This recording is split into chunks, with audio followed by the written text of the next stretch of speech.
Hello दोस्तों, आप सभी का स्वागत है आपके अपने YouTube चैनल मैथ मस्ती पर। दोस्तों मैं हूं विपिन यादव और अक्सर आप मुझे हमेशा पढ़ाते हुए देखते हैं, तो आज मैं थोड़ा सा अलग बात करने आया हूं।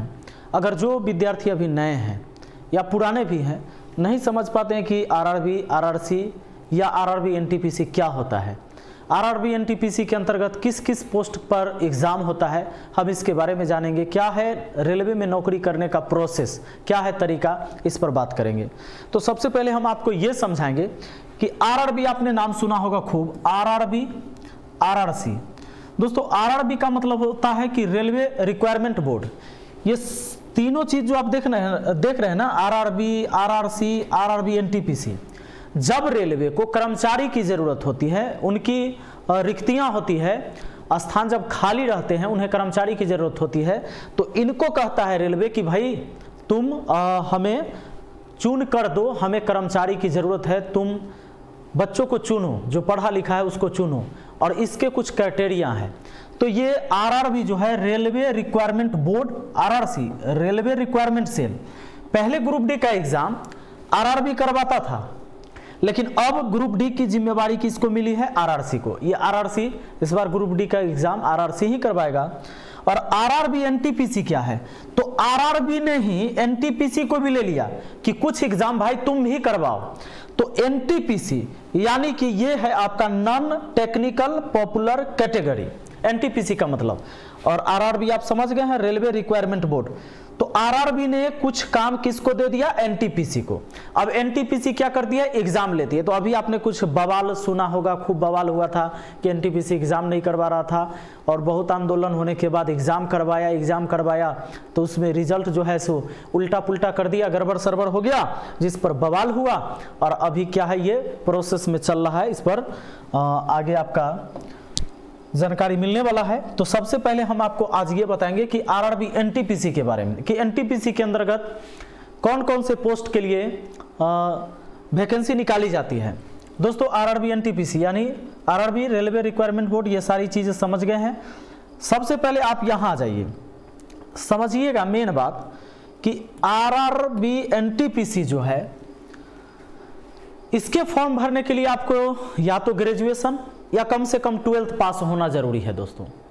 तो सबसे पहले आप समझिए कि अगर आप ग्रेजुएट हैं तो आप इन सभी पोस्ट पर फॉर्म भर सकते हैं। जैसे आपका पोस्ट है traffic assistant, goods guard, station master, senior time keeper, senior clerk cum typist, senior commercial cum ticket clerk. देखिए, senior commercial cum ticket clerk, commercial apprentice, junior account assistant cum typist, ये सारे post होते हैं। और सारे इसके post हैं, और भी पोस्ट हैं। यहाँ देखिए, commercial apprentice, junior account assistant cum typist. तो ये जितने भी आपने पोस्ट देखा है, ये सारे ग्रेजुएट लेवल वाले पोस्ट हैं। अब अगर आप ग्रेजुएट नहीं हैं, अभी आपने 12th का एग्जाम दिया है और आप चाहते हैं कि एनटीपीसी द्वारा निकाली गई वैकेंसी में हम शामिल हो, तो अगर आप 12th हैं, अंडर ग्रेजुएट हैं या 12वीं पास के लिए ये पद निकाले गए हैं कि junior time keeper, junior clerk cum typist, trains clerk, commercial cum ticket clerk, आगे है आपका अकाउंट्स क्लर्क कम टाइपिस्ट। अब हम जानेंगे दोस्तों कि मतलब अगर आपने समझ लिया कि ये जो भी पोस्ट हैं यहाँ पर देख रहे हैं, ये 12वीं पास होंगे या अंडर ग्रेजुएट होंगे, उनके लिए, ग्रेजुएट के लिए मैंने बता दिया, ये सारे पोस्ट होते हैं। सिलेक्शन प्रोसेस क्या है इसका?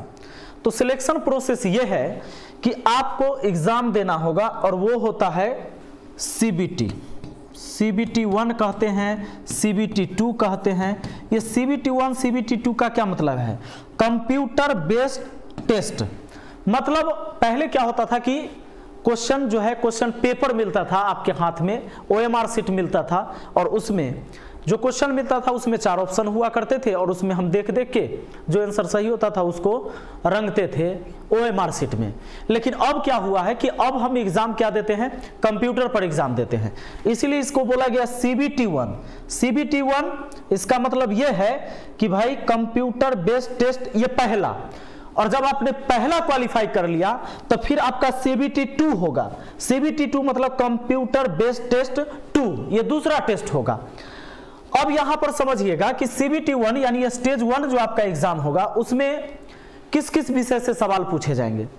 तो आपको जनरल अवेयरनेस, जीके, मैथ और रीजनिंग। अच्छा, इसमें इंग्लिश नहीं होता है, ठीक है। कितने नंबर होंगे? तो भैया इसमें आपको आ जाएंगे 30 नंबर रीजनिंग से, 30 नंबर मैथ से, और जनरल अवेयरनेस जीके से जो आ जाएंगे ये आ जाएंगे 30 30 60 हो गया, 40 नंबर के इससे हो जाएंगे। टाइम आपको मिलेगा कितना? तो टाइम मिलेगा 90 मिनट, ठीक है। आपके सामने जो प्रश्न होंगे, हर प्रश्न के नीचे उसके 4 ऑप्शन दिए हुए रहते हैं, उत्तर दिए हुए रहते हैं। उस प्रश्न के उत्तर कौन होंगे? वो 4 उत्तर में से कोई ना कोई एक होगा।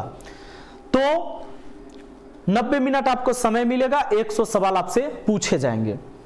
दूसरा, अगर आपने पहले एग्जाम को पास कर लिया है तो सेकेंड एग्जाम जो होगा स्टेज 2, जिसको हम CBT 2 कहते हैं, उसमें फिर वही विषय रहेगा, general awareness, GK, math, reasoning, जिसमें समय इसमें भी आपको 90 मिनट मिलेगा। लेकिन दोस्त यहां ध्यान दीजिएगा, यहां पर प्रश्न की संख्या बढ़ जाएगी। जीके या जनरल अवेयरनेस कहिए, इसमें आपको 50 नंबर का होगा, और मैथ से आपको जैसे ये 50 हो गया तो इसके 35 और रीजनिंग के 35। अब 35 35 70 और 50 120 नंबर के सवाल पूछे जाएंगे। हर एक सवाल 1 नंबर का होगा। इसका मतलब है कि आपसे 120 सवाल भी पूछे जाएंगे, 120 सवाल पूछे जाएंगे, 120 सवाल का 120 नंबर भी होगा, और समय रहेगा वही 90 मिनट। दोस्तों एक बात और, इसमें नेगेटिव मार्किंग भी होती है। 1/3 1/3 जो है ये नेगेटिव मार्किंग होती है। 1/3 का मतलब ये होता है कि अगर 3 सवाल आप गलत करेंगे तब आपके 1 अंक काट लिए जाएंगे, हर 3 पर 1 अंक। समझ गए होंगे। अब हम एक बात आपसे कहना चाहेंगे यहां पर कि अगर आप चाहते हैं कि रेलवे की तैयारी करनी है, हमें आगे की हम वीडियो में हम आपको यह भी बताएंगे कि जितने भी पोस्ट हैं उस पोस्ट का काम क्या है। बाकी एक एक पोस्ट के बारे में हम आपको समझाएंगे, जैसे ट्रैफिक असिस्टेंट है, गुड्स गार्ड है, स्टेशन मास्टर है, सीनियर टाइम कीपर है। तो इन सब के बारे में, जैसे सीनियर कलर कम टाइपिस्ट है, तो इन सब का क्या क्या काम होता है, इन सब के बारे में बताएंगे, इनकी सैलरी के बारे में बताएंगे। और अगर आप रेलवे की तैयारी करना चाहते हैं तो हमारे YouTube चैनल पर रेलवे के लिए हमेशा वीडियो अपलोड होता है, खासकर रेलवे के एग्जाम के लिए वीडियो अपलोड होते ही रहता है। दूसरा, हमारा धुरीना एप्लीकेशन पर भी इसके कोर्स चलते हैं रेलवे के लिए। तो रेलवे के लिए जो वहां पर कोर्स चलते हैं वो कोर्स है आपको रेलवे के लिए अभी मात्र, मुझे लगता है कितना है नितिन, मात्र ये ऑफर में है, मात्र 199 रुपया में रेलवे का कोर्स आप कर सकते हैं धुरीना एप्लीकेशन पर जाकर। और ये ऑफर में चल रहा है, एक दिन के लिए ऑफर है, 199 रुपया। इसमें सारे सब्जेक्ट आपको पढ़ाए जाएंगे, केवल मैथ रीजनिंग नहीं, मैथ रीजनिंग जीके सब पढ़ाए जाएंगे, और वो भी मात्र 199 रुपया में। कैसे आपको कोर्स लेना है तो नीचे लिंक मैंने दे दिया है डिस्क्रिप्शन बॉक्स में, वहां जाकर चेक कर सकते हैं। Thank you, best of luck.